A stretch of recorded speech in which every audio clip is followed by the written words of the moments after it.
ಇತ್ತೀಚಿನ ಸಂಚಿಕೆಗಳನ್ನು ಜಾಹೀರಾತಿನ ಕಿರಿಕಿರಿ ಇಲ್ಲದೆ ನೋಡಿ.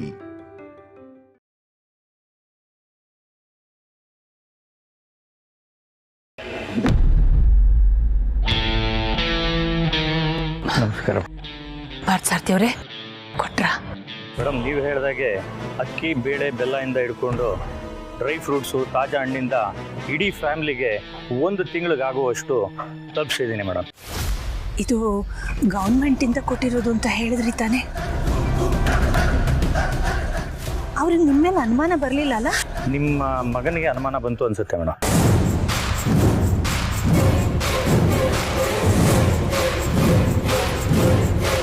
ನಾವು ಇದುವರೆಗೂ ನಮ್ಮ ಮಿಸ್ಸಸ್ ಪ್ರೆಗ್ನೆಂಟ್ ಅಂತ ಹೊರಗಡೆಯವ್ರಿಗೆ ಯಾರಿಗೂ ಹೇಳೇ ಇಲ್ಲ ಅಂತ ಅಂದರು. ಆದರೆ ಈ ಏರಿಯಾಗೆ ಜನಗಣತಿಗೆ ಬಂದಿದ್ದು ನನಗೆ ಗೊತ್ತಿತ್ತು ಮೇಡಮ್.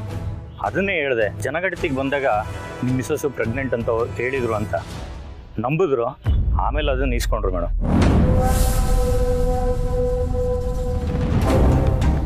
ನಿಮ್ಮ ಉಪಕಾರನ ನಾನು ಯಾವತ್ತೂ ಮರೆಯಲ್ಲ.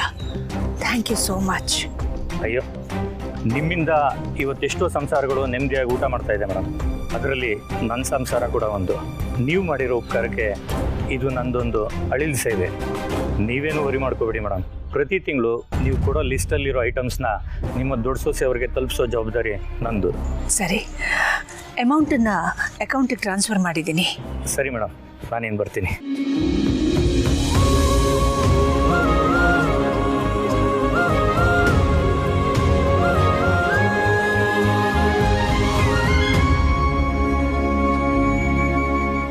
ಫ್ರೆಂಡ್ಸ್, ನಮ್ಮ ಅಖಿಲಕ್ಕನಿಗೆ ಏನಾಗಿದೆ ಫ್ರೆಂಡ್ಸ್? ಏನಿದು ಅನ್ಯಾಯ ಅಲ್ಲ? ಆ ಪಾರ್ವತಿ ಪ್ರೆಗ್ನೆಂಟು ಅಂತ 1 ತಿಂಗಳಿಗಾಗುವಷ್ಟು ದಿನಸಿ ಹಣ್ಣು ಎಲ್ಲ ಕೊಟ್ಟು ಕಳಿಸಿದ್ದಾರೆ. ನಾಳೆ ದಿನ ಮೊಮ್ಮಗು ಮೇಲೆ ಪ್ರೀತಿಗೆ ಈ ಅರಸನಕೋಟೆ ಆಸ್ತಿ ಪತ್ರನ ಕೊಡಲ್ಲ ಅಂತ ಏನು ಗ್ಯಾರಂಟಿ ಫ್ರೆಂಡ್ಸ್?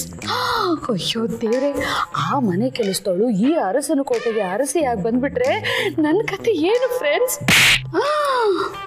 ಅಯ್ಯೋ ದೇವ್ರೆ, ಹಾಗೆ ಮಾತ್ರ ಆಗಬಾರ್ದು. ಈಗಲೇ ಹೋಗಿ ಆದಿತ್ಯನ ಹತ್ರ ಇದನ್ನೆಲ್ಲ ಕಳಿಸಿರೋದು ನಿಮ್ಮಮ್ಮ ಅಂತ ಹೇಳ್ಬಿಟ್ಟು ಬರ್ತೀನಿ. ಹಾಂ, ಅಯ್ಯಯ್ಯೋ, ನಾನೇನಾದರೂ ಹಂಗೆ ಮಾಡಿಬಿಟ್ರೆ ನಾನೇ ರೆಡ್ ಕಾರ್ಪೆಟ್ ಹಾಸಿ ಅರಸನಕೋಟೆಗೆ ಅವರಿಬ್ಬರನ್ನೂ ವೆಲ್ಕಮ್ ಮಾಡ್ದಂಗಿರುತ್ತೆ. ಅಯ್ಯೋ, ಹಂಗೆ ಮಾಡೋಕ್ಕಾಗಲ್ಲ. ಏನು ಮಾಡಲಿ ಫ್ರೆಂಡ್ಸ್? ಏನು ಹಂಗೆ ನೋಡ್ತಿದ್ದೀರಾ?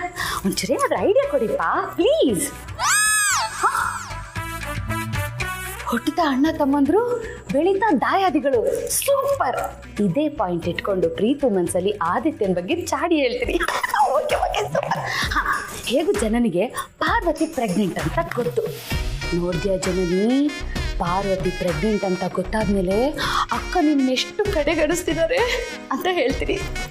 ಜನನಿ ಪಾರ್ವತಿ ವಿರುದ್ಧ ನಿಂತ್ರೆ ಈ ಮನೆ ನನಗಿಷ್ಟ ಇಲ್ದಿರ ನೀನು ನಡೆಯಲ್ಲ. ಸೂಪರ್. ಇದನ್ನೆಲ್ಲ ಕಳಿಸಿರೋದು ಅಪ್ಪ.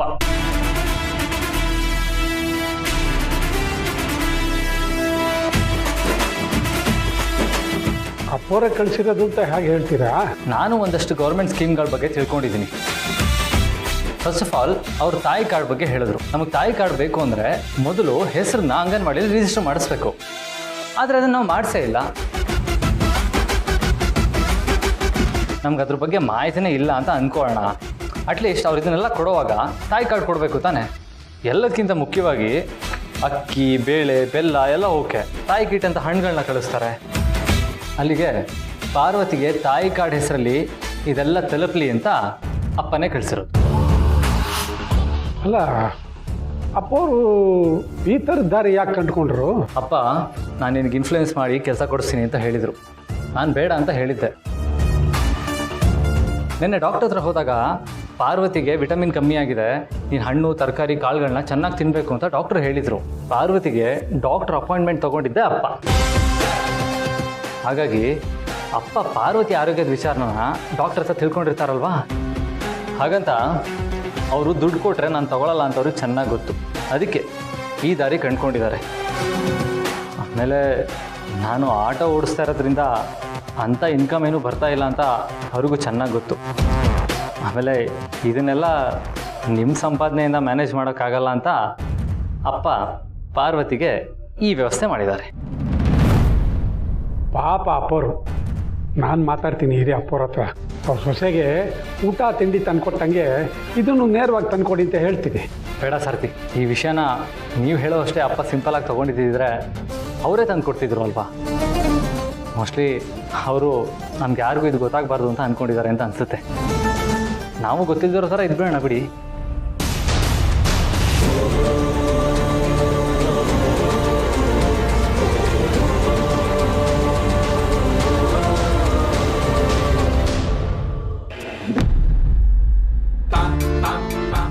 ಫ್ರೆಂಡ್ಸ್ ಬನ್ನಿ ಇಲ್ಲಿ. ಈಗ ನಾನು ಹೋಗಿ ಪ್ರೀತು ಮತ್ತೆ ಜನನಿ ಹತ್ರ ಪಾರು ಮತ್ತೆ ಆದಿ ಬಗ್ಗೆ ಬತ್ತೆ ಇಡ್ತೀನಿ. ದೀಪ ನೀಟಾಗಿ ಉರಿಯುತ್ತೆ, ಆದರೆ ನಾನಿಡೋ ಬತ್ತಿ ಬಾಂಬ್ ಥರ. ಈ ಮನೇಲಿರೋರು ಎಲ್ಲರೂ ನೆಮ್ಮದಿನೂ ಹಾಳಾಗೋಗುತ್ತೆ, ನಾನೊಬ್ಳು ನೆಮ್ಮದಿ ಬಿಟ್ಟು. ಆಮೇಲೆ ನಾನು ನೀವು ಸೇರ್ಕೊಂಡು ಸೂಪರ್ ಆಗಿರೋ ಪಾರ್ಟಿ ಮಾಡೋಣ. ಓಕೆನಾ ಫ್ರೆಂಡ್ಸ್?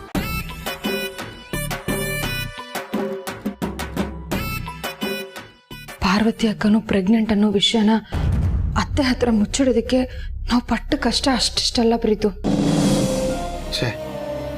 ಯಾವಾಗ ಮಾಮ್ ಹತ್ರ ಅತ್ತಿ ಕೂಡ ಪ್ರೆಗ್ನೆಂಟ್ ಅಂತ ಹೇಳೋ ಟೈಮ್ ಬರುತ್ತೋ ಅಂತ ವೇಟ್ ಮಾಡ್ತಾ ಇದ್ದೀವಿ. ನಿಮ್ಮ ಅಮ್ಮನಿಗೂ ಗೊತ್ತು ಕೂಸೆ, ಆದ್ರೆ ನೀವೆಲ್ಲರೂ ಒಬ್ರಿಗೊಬ್ರಿಗೆ ಗೊತ್ತಿಲ್ಲ ಅನ್ನೋ ಥರ ಡವ್ ಮಾಡ್ಕೊಂಡು ಓಡಾಡ್ತಾ ಇದ್ದೀರಾ. ಇದನ್ನೇ ಈ ದಾಮಿನಿ ಈಗ ಎನ್ಕೇಜ್ ಮಾಡ್ಕೊಳಕ್ ಬಂದಿರೋದು. ಯಾಕಂದ್ರೆ ಆಫೀಸ್ಗೆ ಹೋಗಿ ಆ ಚೇರಲ್ಲಿ ಕೂತ ಪ್ರತಿ ಕ್ಷಣ ಇದು ಬ್ರೋ ಜಾಗ ಅಂತ ಫೀಲ್ ಆಗುತ್ತೆ. ನನಗೂ ಅಷ್ಟೇ ಕಂದ. ಪಾರ್ವತಿನ ನಿಮ್ಮಮ್ಮ ಮೆರೆಸ್ದಾಗ್ಲೆಲ್ಲ ಆ ಪಾರ್ವತಿ ನಿಂತಿರೋ ಜಾಗ ನಂದು ಅಂತಾನೆ ನನಗನ್ಸೋದು. ಅದಕ್ಕೆ ಆ ಪಾರ್ವತಿನ ಶಾಶ್ವತವಾಗಿ ಈ ಮನೆಯಿಂದ ದೂರ ಇಡೋಕೆ ಪ್ಲಾನ್ ಮಾಡಿ.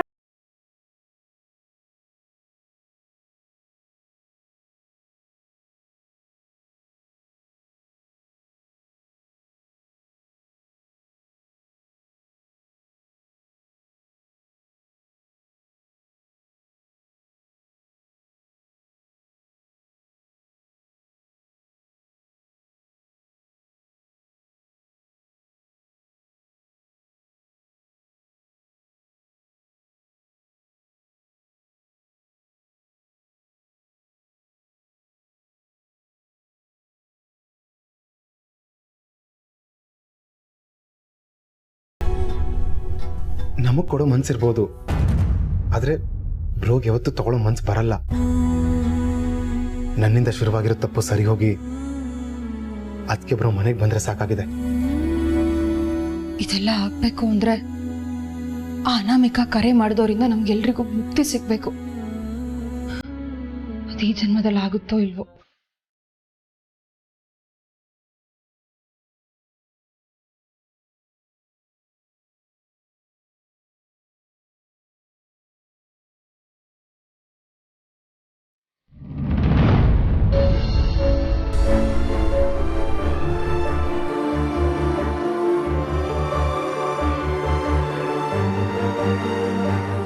ಮಗು ಸ್ಕ್ಯಾನಿಂಗ್ ಅಲ್ಲಿ ನೋಡ್ದೆ ನಮಗೋನ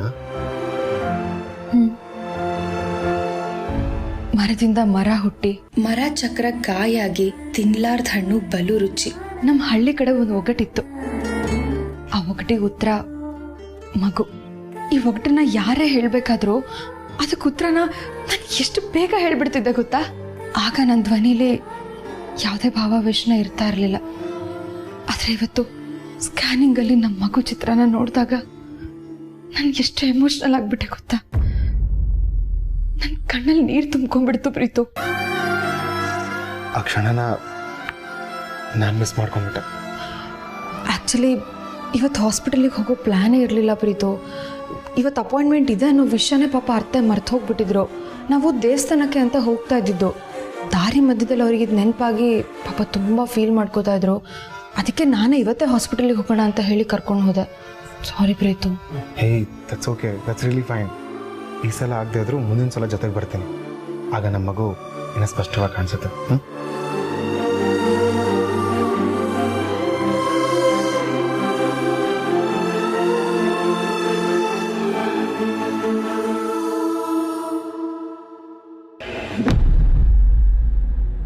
ಪಾರ್ವತಿಗೆ ಅವಳ ಹೊಟ್ಟೆಲ್ ಬೆಳೀತಾ ಇರೋ ನಮ್ಮ ವಂಶದ ಕುಡಿಗೆ ಯಾವುದೇ ರೀತಿನಲ್ಲೂ ಪೌಷ್ಟಿಕಾಂಶದ ಕೊರತೆ ಬರಬಾರ್ದು ಅನ್ನೋ ಕಾರಣಕ್ಕೆ ತಾಯಿ ಸ್ಕೀಮ್ ಅನ್ನೋ ಹೆಸರಲ್ಲಿ ಅವಳಿಗೆ ಅದನ್ನ ಕಳಿಸ್ಕೊಡೋ ವ್ಯವಸ್ಥೆ ಮಾಡಿದ್ದಾಯ್ತು. ಆದ್ರೆ ಅಷ್ಟೇ ಸಾಕ? ಬಸ್ರಿ ಹುಡುಗಿ ಪಾಪ, ಇನ್ನೂ ಹೆಚ್ಚಿನ ಅಟೆನ್ಷನ್ ಬೇಕಾಗುತ್ತೆ. ನಮ್ಮ ಜನನಿಗೆ ಯೋಗ ಟೀಚರು, ಕೇರ್ ಟೇಕರು ಅವ್ರನ್ನೆಲ್ಲ ಇಟ್ಟಿರೋ ಥರ ಅವಳಿಗದನ್ನೆಲ್ಲ ಮಾಡೋಕ್ಕಾಗಲ್ಲ. ಪ್ರತಿದಿನ ಅವ್ರನ್ನಲ್ಲಿ ಕಳಿಸ್ಕೊಟ್ಬಿಟ್ರೆ ಅನುಮಾನ ಬಂದುಬಿಡುತ್ತೆ. ಇಲ್ಲ, ಇನ್ನು ಹೆಚ್ಚು ದಿನ ಪಾರ್ವತಿನ ಔಟ್ ಹೌಸಲ್ಲಿ ಬಿಟ್ಟಿರೋದ್ರಲ್ಲಿ ಅರ್ಥನೇ ಇಲ್ಲ. ಅವಳನ್ನ ಅರಸನ ಕೋಟೆಗೆ ಕರ್ಕೊಂಡು ಬಂದ್ಬಿಡ್ತೀನಿ.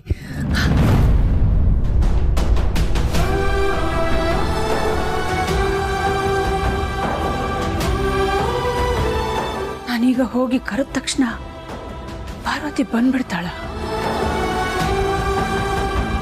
ನಾವು ಬೇಡ ಆಗಿದ್ವಿ, ನಮ್ಮ ಮಗು ಬೇಕಾಗಿದೆ ಅಂತ ಬಂದಿದ್ದೀರಾ ಅಂತ ಚುಚ್ಚಿ ಮಾತಾಡಿದ್ರೆ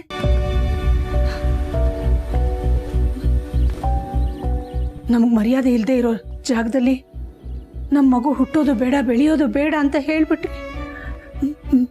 ಬೇಡ ಬೇಡ, ಪಾರ್ವತಿ ಇನ್ನೊಂದು ಸ್ವಲ್ಪ ದಿವಸ ಅಲ್ಲೇ ಇರ್ಲಿ. ಆದ್ರೆ ಅವಳಿಗೆ ಎಲ್ಲ ಕೇರ್ಗಳು ಸಿಗಬೇಕು, ಅದನ್ನೆಲ್ಲ ಅವಳಿಗೆ ತಲುಪಿಸ್ಬೇಕು. ಹೇಗೆ?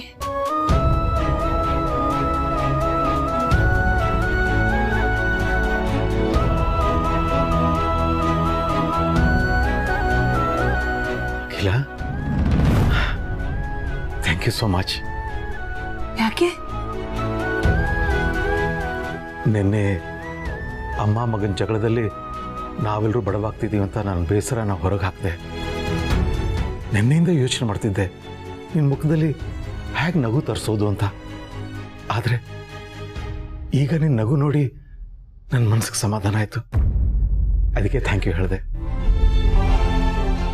ಆದರೂ ಈ ನಗು ಮಾಮೂಲಿ ಥರ ಇಲ್ಲ, ಇದರಲ್ಲಿ ಏನೋ ಒಂದು ಸ್ಪೆಷಲ್ ಟಚ್ ಇದೆ. ಕಣ್ಣಲ್ಲಿ ಹೊಳಪು, ನಗುನಲ್ಲಿ ಬೆಳಕು. ಇದ್ರ ಹಿಂದೆ ಇರೋ ರಹಸ್ಯ ಏನು ಅಂತ ಈ ಬಡಪಾಯಿ ಗಂಡನಿಗೂ ಹೇಳ್ಬೋದಾ? ನಮ್ಮ ಸೊಸೆ ಬಗ್ಗೆ, ಅವಳು ಹೊಟ್ಟೆಲ್ ಬೆಳೀತಾ ಇರೋ ನಮ್ಮ ವಂಶದ ಕುಡಿ ಬಗ್ಗೆ, ನಮ್ಮ ಉತ್ತರಾಧಿಕಾರಿ ಬಗ್ಗೆ ಯೋಚನೆ ಮಾಡ್ತಿದ್ದೆ. ನಮ್ಮ ಮಗು ಚೆನ್ನಾಗಿ ಬೆಳಿಬೇಕು, ಅದು ಸುಖವಾಗಿರ್ಬೇಕು ಅನ್ನೋದಕ್ಕೆ ನಾನು ಏನೇನು ಮಾಡಬಹುದೋ ಅದನ್ನೆಲ್ಲ ಮಾಡ್ತಾ ಇದ್ದೀನಿ. ಆದರೂ ಎಲ್ಲೋ ಒಂದ್ ಕಡೆ ಸಾಲದು ಅಂತ ಅನ್ನಿಸ್ತು. ಇನ್ನು ಏನ್ ಮಾಡಬಹುದು ಅಂತ ಯೋಚನೆ ಮಾಡ್ತಾ ಇದ್ದೆ. ಆಗ ಹೊಳಿತು ನೋಡಿ ನನಗೆ.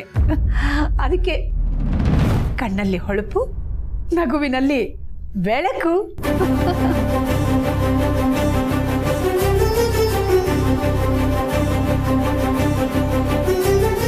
ಅಖಿಲ ಏನು ಜನನಿ ಮಗುನೇ ನಮ್ಮ ವಂಶದ ಉತ್ತರಾಧಿಕಾರಿ ಅಂತ ಡಿಸೈಡ್ ಮಾಡಿಬಿಟ್ಟಿದಾಳ. ಪಾಪ, ಪಾರ್ವತಿ ಹೊಟ್ಟೆಯಲ್ಲಿ ನಮ್ಮ ವಂಶ ಬೆಳಗೋ ಜೀವ ಬೆಳೀತಿರೋದು ಅವಳು ಗೊತ್ತಿಲ್ಲ. ಗೊತ್ತಾದ್ರೆ ನಿರ್ಧಾರಗಳು ಬದಲಾಗ್ಬೋದೇನೋ. ಅರೆ, ನಾನು ಯಾಕೆ ಇಷ್ಟೊಂದು ಫೀಲ್ ಆಗ್ತಿದ್ದೀನಿ? ಎರಡು ನಮ್ಮ ಮಕ್ಕಳೇ ತಾನೆ, ಇಬ್ರು ಉತ್ತರಾಧಿಕಾರಿಗಳಾಗ್ತಾರೆ, ನಮ್ಮ ಆದಿತ್ಯ ಪ್ರೀತು ತರ. ಎಸ್.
ನಿಮ್ ರೊಮ್ಯಾನ್ಸ್ ಮುಗ್ದಿದ್ರೆ ಒಳಗ್ ಬರ್ಬೋದಾ?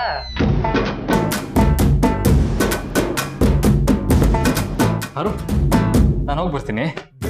ಗಣಿ ಬಾವ ನೆನ್ಪಿದೆ, ಅಪ್ಪ ಡ್ಯೂಟಿಗೆ ಹೋಗಿದ್ದಾರೆ, ಇವಾಗ ನೀವು ಡ್ಯೂಟಿಗೆ ಹೋಗ್ತಾ ಇದ್ದೀರಾ.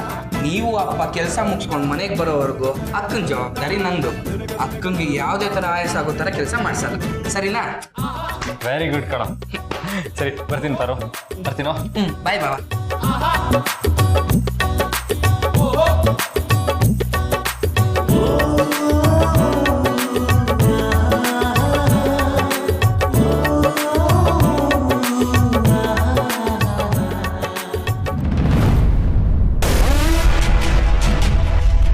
ನನ್ನ ಆಟೋ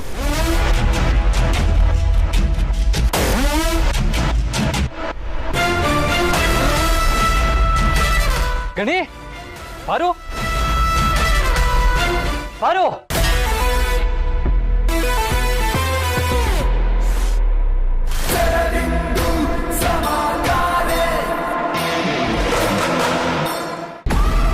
ಬಾವ, ಬೆಳಗ್ಗೆ ನಾನು ಹಾಲು ಮೊಸರು ತರಕ್ ಹೋಗ್ಬೇಕಾದ್ರೆ ಇಲ್ಲೇ ಇತ್ತು.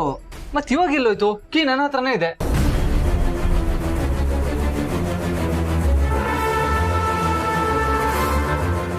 ಏನಾಯ್ತು ಯಜಮಾನ್ರೆ? ಜೇಬಲ್ ಇಟ್ಟಿದ್ದು ನನ್ನ ಆಟೋ ಕೀನೇ ಕಾಣಿಸ್ತಾ ಇಲ್ಲ. ಅವ್ರು ನಂಗೆ ಸರಿಯಾಗಿ ನೆನಪಿದೆ, ನೆನ್ನೆ ರಾತ್ರಿ ನಾ ಇದೇ ಜೇಬಲ್ ಇಟ್ಟಿದ್ದೆ. ನಿಮ್ ಜೇಬಿಂದ ಯಾರು ತಗೊಳೋದಕ್ಕೆ ಸಾಧ್ಯ ಯಜಮಾನ್ರೆ? ಮನೇಲಿರೋದು ನಾನು, ಗಣಿ, ಅಪ್ಪ, ನೀವು ಅಷ್ಟೇ. ನಾನು ಬಟ್ಟೆ ತೊಳೆಯೋದಕ್ಕೆ ಹಾಕಿಲ್ಲ, ಗಣಿ ಅಪ್ಪ ನಿಮ್ ಜೇಬಿಗೆ ಕೈ ಹಾಕದೇ ಇಲ್ಲ. ಮತ್ತೆ ಕೀ ಎಲ್ಲೋಯ್ತು? ಆಟೋ ಎಲ್ಲೋಯ್ತು? ಬಾವ, ರಾತ್ರಿ ಏನಾದ್ರೂ ನೀವು ಕೀನ ಆಟೋದಲ್ಲೇ ಬಿಟ್ಟು ಕಳ್ಳರು ತಗೊಂಡೋಗಿರ್ಬೋದಾ? ಇಲ್ಲ ಇಲ್ಲ, ಅರ್ಸನ್ ಕೋಟೆಲಿ ಇವತ್ತವರೆಗೂ ಒಂದು ಹುಲ್ ಕಡ್ಡಿನೂ ಕಳ್ತನ ಆಗಿಲ್ಲ. ಹೀಗಿರುವಾಗ ಆಟೋ ಹೇಗೆ ಕಳ್ತನ ಆಗುತ್ತೆ? ಗಣಿ ಹಾಲು ಮೊಸರು ತಗೊಂಬರೋದಕ್ಕೆ ಹೋಗೋವಾಗ ಆಟೋ ನೋಡಿದಾನೆ. ಈಗ ಅರ್ಧ ಗಂಟೆ ಮುಂಚೆ ಆಟೋ ಇಲ್ಲೇ ಇತ್ತು. ಅರ್ಸನ್ ಕೋಟೆಲಿ ಈ ಹಗಲೊತ್ತಲ್ಲಿ ಯಾರು ಆಟೋ ತಗೊಂಡು ಹೋಗೋದಕ್ಕೆ ಸಾಧ್ಯ? ಮತ್ತಿನ್ ಎಲ್ಲಿ ಹೋಯ್ತು? ಪಾರು, ಯಾರೇ ತಗೊಂಡು ಹೋಗಿದ್ರು ಆಟೋನ ಅರ್ಸನ್ ಕೋಟೆ ಮೇನ್ ಎಂಟ್ರೆನ್ಸ್ ಎಲ್ಲ ತಗೊಂಡು ಹೋಗಿರ್ಬೇಕು. ನಾನು ರಮೇಶ್ ಅಣ್ಣನ್ ಕೇಳ್ತೀನಿ. ಬಾವ, ನಾನು ಬರ್ತೀನಿ. ಪಾರು, ಇಲ್ಲೇ ಇರು, ಏನು ಟೆನ್ಷನ್ ಮಾಡ್ಕೋಬೇಡ.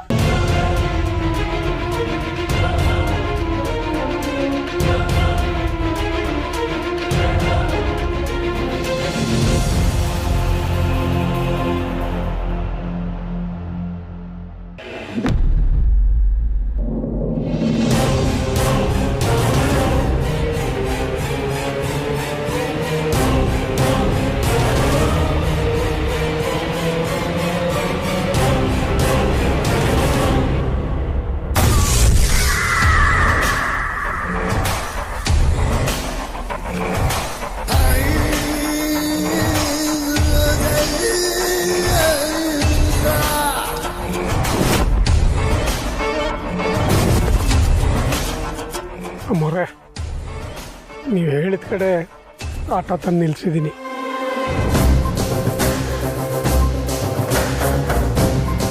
ನೀವು ಹೇಳಿದ್ರಿಂತ ಯಾರಿಗೂ ಹೇಳ್ದೆ ತಂದು ನಿಲ್ಸಿದ್ದೀನಿ.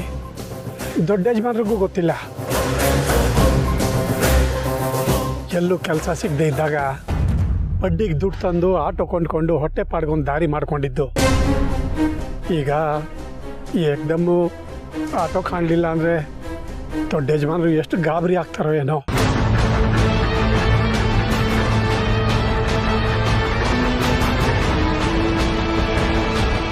ಹನುಮಂತು, ನೀನಿನ್ನು ಹೊರಡು.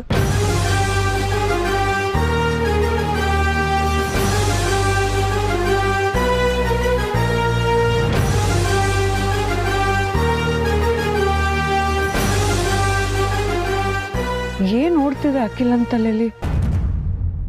ಆದಿತ್ಯನ ಆಟೋಕ್ಕೆ ಇವಳು ಯಾಕೆ ತರ್ಸ್ಕೊಂಡಿದ್ದಾಳೆ? ಆದಿತ್ಯ ಆಟೋ ಹೇಗೆ ಓಡಿಸ್ತಾನೆ? ಓ ಅಖಿಲ, ನಿನ್ನ ತಲೆಯಲ್ಲಿ ಏನು ಓಡ್ತಿದೆ ಅಂತ ನಂಗೆ ಗೊತ್ತಾಯ್ತು ಕಣೆ. ಆದರೆ ನಿನ್ನ ಆಸೆ ಈಡೇರಕ್ಕೆ ನಾನು ಬಿಡಲ್ಲ.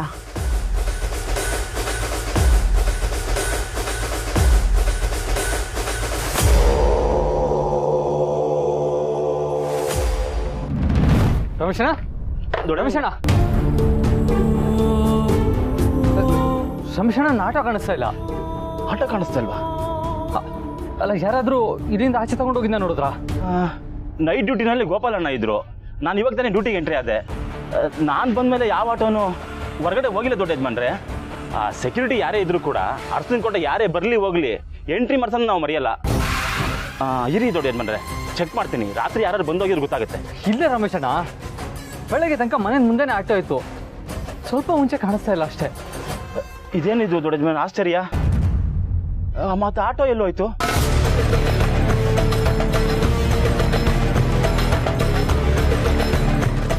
ಆಟೋ ಕಾಣಿಸ್ದೇ ಇರೋದು ದೊಡ್ಡ ಯಜಮಾನ್ರಿಗೆ ಗೊತ್ತಾಗಿದೆ, ಅದಕ್ಕೆ ವಿಚಾರಿಸ್ತಿದ್ದಾರೆ. ಏನಪ್ಪ ಮಾಡೋದು? ನಾನು ಬಂದು ಕೇಳಿದ್ರೆ ಈಗ ದೊಡ್ಡ ಯಜಮಾನರಿಗೆ ಸುಳ್ಳು ಹೇಳೋದಕ್ಕೂ ಮನಸ್ಸು ಬರಲ್ಲ. ಹಾಗಂತ ನಿಜ ಹೇಳಿ ವಕೀಲಂದವ್ರನ್ನ ಬಿಟ್ಕೊಡೋಕ್ಕಾಗಲ್ಲ. ಭಗವಂತ ಎಂಥ ಸ್ಥಿತಿಗೆ ತಂದ್ಬಿಟ್ಟಿಲ್ಲಪ್ಪ. ಆದಷ್ಟು ಅವ್ರ ಕಣ್ಣಿಗೆ ಕಾಣಿಸ್ಕೊಳ್ದೇ ಇರೋದೇ ಒಳ್ಳೇದು. ಸಾರ್ಥಿ,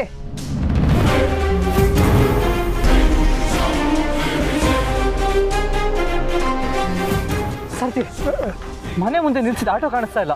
ನೀವೇನಾದ್ರೂ ನೋಡಿದ್ರಾ?